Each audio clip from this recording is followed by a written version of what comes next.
Olá, seja bem-vindo a mais um vídeo da série 66 livros. E no livro de hoje nós estaremos falando sobre o livro de Esther. Você que está acompanhando essa série até aqui, deixe o seu like, se inscreva no canal, ative o sininho de notificações, participe conosco nos comentários, porque o seu comentário é muito importante para nós. E o livro de Esther é um livro dos mais fascinantes da Bíblia, pois mostra o agir de Deus no invisível, em meio ao silêncio do texto. E é o único livro, o livro de Esther, em que o nome de Deus não é mencionado. E ainda assim, sua presença é percebida em cada detalhe da história, mostrando que Deus sempre teve e sempre terá o controle da história humana em suas mãos, por mais que na ótica humana esteja tudo fora dos seus lugares. O autor do livro de Esther é desconhecido, embora muitos estudiosos atribuam a sua escrita a Mardoqueu, que é primo e tutor de Esther, ou algum judeu escriba posterior. O livro foi escrito pelo ano de 460 a.C., durante o reinado do rei Xerxes I, no Império Persa, e é dirigido ao povo judeu que permanecia no exílio. E o tema central é a providência divina e a fidelidade de Deus em proteger o seu povo quando ele parece estar ausente. E em Esther, ele nos ensina que Deus nunca abandona o seu propósito.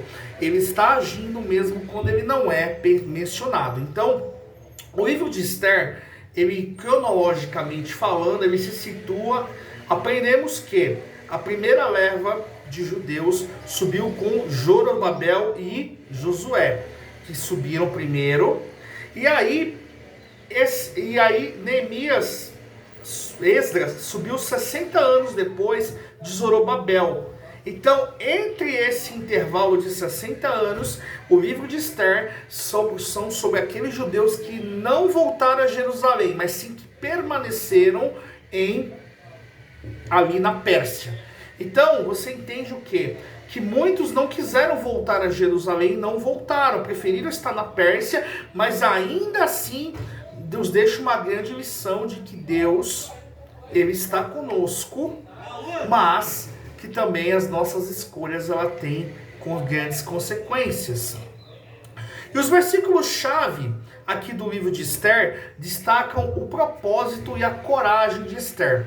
Em Esther capítulo 4, versículo 14, Mardoqueu diz a ela: porque se de todo te calares nesse tempo, socorro e livramento de outra parte virá para os judeus, mas tu e tua casa de teu pai perecereis. E quem sabe para tal tempo como este chegaste a este reino? Essa frase resume o coração do livro, que Deus coloca as pessoas em posições estratégicas para cumprir seus planos. E um outro versículo marcante é Esther capítulo 7, versículo 3, quando ela, diante do rei, arrisca sua vida e diz: se achei graça aos teus olhos, ó rei, e se bem parecer ao rei, desse-me por minha petição a minha vida e pelo meu povo o meu pedido. E por fim, Esther capítulo 8, versículo 16 e versículo 17, nós vemos o desfecho da vitória. Para os judeus, houve luz, a alegria, gozo e honra. E esses três textos revelam a coragem, a fé e a soberania de Deus que move impérios para proteger o seu povo. E o livro de Esther pode ser dividido em duas grandes partes. O capítulo 1 até o capítulo 5 somos apresentados à ascensão de Esther. A história começa com um banquete do rei Assuero e a destituição da rainha Vasti. Em seguida, Esther é escolhida como a nova rainha e, sob a orientação de Mardoqueu, esconde a sua origem judaica. Surge o vilão Amã, que trama a destruição dos judeus por ódio a Mardoqueu. Por quê? Porque se você ler os relatos, você vai ver que todas as vezes Amã, ele era um dos principais ali abaixo do rei, e que todos ali se inclinavam todas as vezes que ele passava, só que Mardoqueu era o único que não se dobrava. E aquilo foi criando um ódio no coração de Amã, porque todo mundo se dobrava quando Amã passava, mas Mardoqueu não se dobrava de jeito nenhum. Então,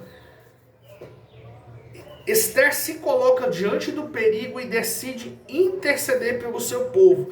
Já no capítulo 6 ao capítulo 10, nós vemos a reviravolta, que Deus exalta Mardoqueu, derruba Amã e transforma a sentença de morte em vitória.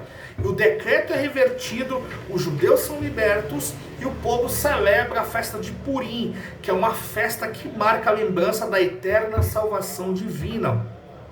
E o livro termina com Mardoqueu exaltado e Israel em segurança. É uma prova de que nenhuma trama humana pode frustrar os planos de Deus. Então você vê que todo o cenário, o nome de Deus não é mencionado, mas você vê que diante de todos os imprevistos, Deus agindo o tempo todo.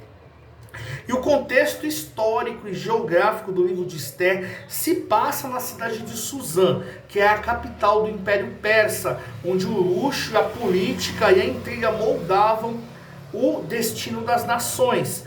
O povo judeu estava espalhado por várias províncias, muitos ainda vivendo sob o domínio persa, mesmo após o fim do exílio babilônico. Em meio ao império estrangeiro, longe do templo dos sacrifícios, o povo de Deus parecia esquecido, mas Suzã se torna o palco de uma intervenção divina silenciosa, onde Deus usa uma jovem órfã judia para mudar o destino de uma nação inteira.